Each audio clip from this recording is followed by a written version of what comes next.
Conservative forces are those that are path-independent and do not dissipate energy, such as gravitational and electrostatic forces. Elastic forces can also be approximated to be conservative in many cases, although the MCAT may include spring problems in which frictional forces are not ignored. There are two equivalent ways to determine whether a force is conservative, as demonstrated in the figure. One method is to consider the change in energy of a system in which the system is brought back to its original setup. In mechanical terms, this means that an object comes back to its starting position. If the net change in energy is zero regardless of the path taken to get back to the initial position, then the forces acting on the object are conservative.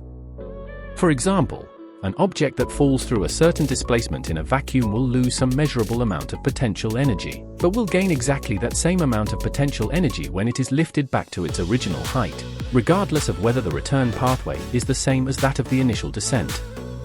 The other method is to consider the change in energy of a system moving from one setup to another. In mechanical terms, this means an object undergoes a particular displacement.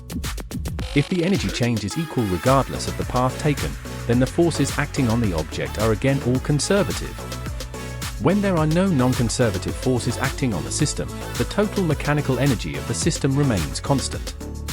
The conservation of mechanical energy can be expressed as the equation above. When non-conservative forces, such as friction and air resistance, are present, total mechanical energy is not conserved and can be expressed using the equation above.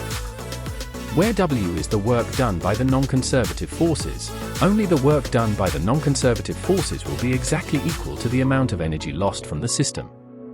Non-conservative forces, unlike conservative forces, are path-dependent. The longer the distance traveled, the larger the amount of energy dissipated.